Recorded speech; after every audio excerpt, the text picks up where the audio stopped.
Hello, I welcome you all once again to my channel Explore Education. I am Dr. Rashmi Singh, Assistant Professor, Department of Education, SS Khanna Girls Degree College, University of Allahabad. And this time I am going to discuss with you a new topic under, you can say, research methodology paper, that is scientific approaches to gaining of knowledge, Indian and Western view. Means Indian and western view के हिसाब से हम कैसे ज्ञान की प्राप्ति करते हैं ये हमें देखना है। तो मेनली हमको Indian epistemology and western epistemology में डिफरेंस देखना है, यू कैन से, है ना। तो Indian and western philosophies take different approaches to understanding knowledge. ये हमें पता है कि भारतीय और पाश्चात्य जो दर्शन है वो अलग अलग उपागम से ज्ञान को समझता है। इंडियन थॉट रिकॉग्नाइजेस 6 सोर्सेज, जिसकी बात हम लोग आगे करेंगे और पहले भी हम लोगों ने की है जब हमने न्याय दर्शन का जिक्र किया था। तो ये कह रहे हैं कि भारतीय जो विचारधारा है वो 6 स्रोतों को मानती है कि ज्ञान यहाँ से लिया जा सकता है, इंक्लूडिंग परसेप्शन एंड इन्फ्लुएंस, इसमें और भी हैं। While Western philosophy focuses on empiricism, rationalism and intuition, जबकि जो पाश्चात्य दर्शन है वो empiricism पे, मतलब जिससे आप इंद्रियानुभूत जिसको बोलते हैं, जिसका आप सेंसरी एक्सपीरियंस कर सकते हैं, rationalism तार्किकता और intuition पे बल देता है। These differences reflect deeper cultural and historical context, और ये जो अंतर है वो दर्शाता है कि दोनों ही दर्शनों में गहरा सांस्कृतिक और यू कैन से कि ऐतिहासिक कंटेक्स्ट या परिदृश्य है। Both traditions grapple with reason, perception and intuition in knowledge acquisition. थोड़ी समानता भी है दोनों में, दोनों ही तर्क को प्रधानता दे रहे हैं, दोनों ही परसेप्शन की बात कर रहे हैं, दोनों ही कहीं ना कहीं इंट्यूशन की बात कर रहे हैं। लेकिन Indian philosophy often integrate spiritual insights, while western approaches tend to separate epistemology from metaphysics.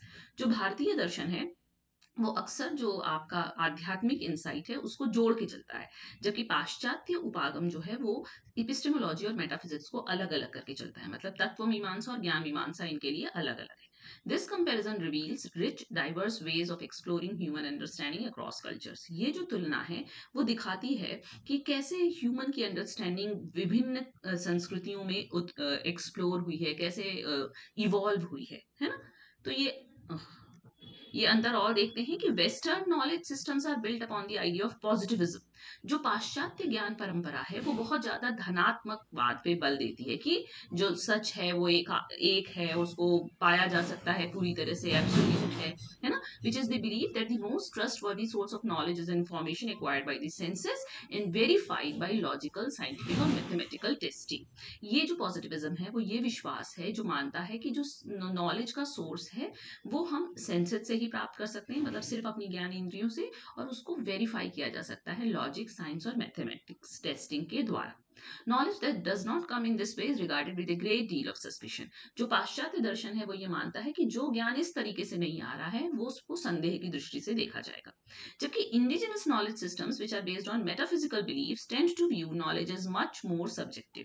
जबकि जो भारतीय दर्शन है, भारतीय ज्ञान परंपरा है, वो ज्ञान को वस्तुनिष्ठ की बजाय व्यक्तिनिष्ठ मानती है, and so are not as prescriptive in how they go about acquiring. इसलिए ये इतना इसका एक्यूरेट प्रिस्क्रिप्शन नहीं है कि आप इसको कैसे प्राप्त कर सकते हैं या वेरीफाई कर सकते हैं।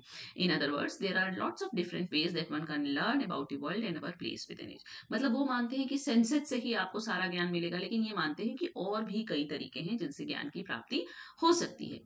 As Laurelyn Whitt of philosophy and native studies specialist puts it, क्या कहती हैं ये, कि richness of the indigenous commitment to epistemological pluralism. Pluralism माने प्लूरल का मतलब बहुवचन होता है ना, तो प्लूरलिज्म का मतलब कि बहुत तरीके से आप एपिस्टेमोलॉजिकल ज्ञान ले सकते हैं। Lies in the recognition that there are diverse versions of existence, diverse ways of being in the natural world and so diverse experiences to appreciate and respect. यानी कि एग्जिस्टेंस के वर्जन भी डाइवर्स हैं, विविध तरीके से नेचुरल वर्ल्ड में लोग रहते हैं, बीइंग जो भी बीइंग के अंतर्गत आएगा, और इसलिए डाइवर्स एक्सपीरियंसेस से आप उसको अप्रिशिएट और रिस्पेक्ट दे सकते हैं। ये एक एक कभी कभी खाली कैसे हो जाता है। एपिस्टेमोलॉजिकल अप्रोचेस अगर इंडियन एंड वेस्टर्न की बात करें तो ये जो 6 हैं जिनकी बात पहले की जा रही थी, जिनकी बात पहले भी की गई है, कि 6 प्रमाण भारतीय ज्ञान मीमांसा मानती है कि वैलिड नॉलेज के तरीके हैं। प्रत्यक्ष, परसेप्शन, अनुमान, इन्फरेंस, उपमान, कंपैरिजन, शब्द जिसको वर्बल टेस्टिमनी कहते हैं, अर्थपत्ति जिसको पोस्ट्यूरेशन कहते हैं, और अनुपलब्धि जिसको नॉन एप्रीहेंशन कहते हैं। प्रत्यक्ष जिसको आप सेंसरी एक्सपीरियंस से देख रहे हैं, और जो वेस्टर्न नॉलेज है, वेस्टर्न एपिस्टेमोलॉजी, वो सिर्फ प्रत्यक्ष की बात कर रहा है। सेंसरी एक्सपीरियंस के। वो लॉजिकल रीजनिंग को इन्फरेंस के रूप में नहीं मान रहा है, वो कंपैरिजन की बात नहीं कर रहा है, वो टेस्टिमनी की बात नहीं कर रहा है, वो पोस्टुलेशन और नॉन एप्रीहेंशन की बात भी नहीं कर रहा है। मतलब अनुपलब्धि को भी भारतीय ज्ञान मीमांसा ज्ञान का साधन मानती है कि किसी चीज की एब्सेंस भी आपको कुछ सिखा सकती है। Western epistemology focuses on three main sources of knowledge. इनके कौन कौन से? Empiricism, ये कहते हैं कि हम सेंसरी एक्सपीरियंस ही हमारा प्राइमरी सोर्स है ज्ञान प्राप्त करने का, और जॉन लॉक और डेविड ह्यूम इसके समर्थक हैं।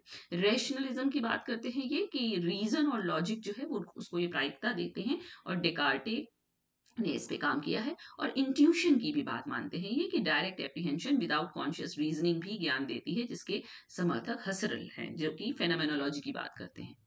ये अब ये पूरे में चलेगा, कभी कभी पता नहीं कैसे ऐसे हो जाता है कि एक स्लाइड खाली हो जाती है। Indian epistemology often integrates spiritual and metaphysical aspects into knowledge theories. ये स्पिरिचुअलिटी और मेटाफिजिक्स को साथ में लेके चलती है इंडियन एपिस्टेमोलॉजी। जैसे considers the role of consciousness in perception and knowledge acquisition. ये चेतना की बात करते हैं। इंडिविजुअल नॉलेज और यूनिवर्सल ट्रूथ को के रिलेशनशिप की बात करते हैं। जबकि वेस्टर्न अप्रोच जो है वो एपिस्टेमोलॉजी को मेटाफिजिक्स से अलग करके चलती है। ये इंपेरिकल एविडेंस की बात करते हैं, लॉजिकल रीजनिंग की बात करते हैं, ऑब्जेक्टिविटी की बात करते हैं, है ना। तो the Indian and western views of gaining knowledge differ primarily in their ultimate goals. तो किसमें मेन अंतर है इनका, कि अल्टीमेट गोल क्या है ज्ञान का, और जो सोर्स ऑफ नॉलेज है, इन्हीं दोनों में विशेष अंतर है। Western thought prioritises empirical, objective and analytical methods to understand the external world, while Indian traditions incorporate spiritual insights into a holistic approach aimed at self-realization and liberation, है ना। जो पश्चिमी विचारधारा है वो मूलानुभाति, व्यक्ति वस्तुनिष्ठ और विश्लेषणात्मक तरीके पे बल देती है, जबकि जो भारतीय परंपरा है वो आध्यात्मिकता, होलिस्टिक अप्रोच, सेल्फ रियलाइजेशन और लिबरेशन पर बल देती है। फिर Indian view of gaining knowledge की अगर बात करें तो गोल ऑफ नॉलेज हमारा क्या है? The primary purpose of knowledge is not just intellectual understanding but to end human suffering and achieve moksha. ये बात हम लोगों ने बहुत बार की है कि हमारे यहाँ ज्ञान का मतलब सिर्फ बौद्धिक समझ नहीं है, बल्कि मनुष्य के दुखों का अंत करना और मोक्ष की प्राप्ति है, सेल्फ रियलाइजेशन है। It is considered a way of life, ये एक जीवन जीने का तरीका है। और सोर्स ऑफ नॉलेज की बात हो गई कि प्रत्यक्ष या परसेप्शन, अनुमान या इन्फरेंस, शब्द या वर्बल टेस्टिमनी, उपमान या कंपैरिजन, और प्री सपोजिशन या अर्थपत्ति और अनुपलब्धि। और यहाँ पे इंट्यूशन और स्पिरिचुअल इंसाइट का रोल है, और होलिस्टिक और इंटीग्रेटेड नॉलेज की बात की गई है। और western view of gaining knowledge का गोल क्या है? कि the goal is generally to understand the external objective world, to find and prove truth and to achieve progress in innovation. जबकि पाश्चात्य जो ज्ञान प्रणाली है, जो चाहती है ज्ञान के बारे में, जो सोचती है, वो ये सोचती है कि बाहरी संसार को जो व्यक्तिनिष्ठ नहीं जबकि वस्तुनिष्ठ है उसको हमें समझना है, सत्य को प्रूफ करना है, और हमको उन्नति करनी है, नवाचार करना है। और इनके सोर्सेज जो है वो इंपिरिसिज्म है, रेशनलिज्म है और इंट्यूशन है, ये बात हो गई। और इनकी जो अप्रोच है वो ऑब्जेक्टिव है और एनालिटिकल है। बार बार जानबूझकर नहीं पढ़ रही हूँ कि आप वो खुद पढ़ सकते हैं उसको। तो अगर एक की डिफरेंस लेके चले इंडियन व्यू और वेस्टर्न व्यू में, तो इंडियन व्यू का प्राइमरी गोल क्या है? Self realisation. जबकि वेस्टर्न व्यू का क्या है? Objective understanding of the external world. यहाँ की सोर्स क्या है? Perception, inference, verbal testimony, intuition. और यहाँ क्या है? Empiricism, rationalism and scientific inquiry. इनकी अप्रोच होलिस्टिक है, इंटीग्रेटेड है, इंटरडिपेंडेंट है, जबकि इनकी एनालिटिकल है, ऑब्जेक्टिव है ना। और वैलिडेशन कैसे करेंगे भारतीय ज्ञान प्रणाली में? Reliability of the knowledge sources and transformative nature of the knowledge. जबकि वेस्टर्न व्यू में हम इंपेरिकल वेरिफिकेशन करते हैं, लॉजिकल कंसिस्टेंसी करते हैं और पीयर रिव्यू करते हैं।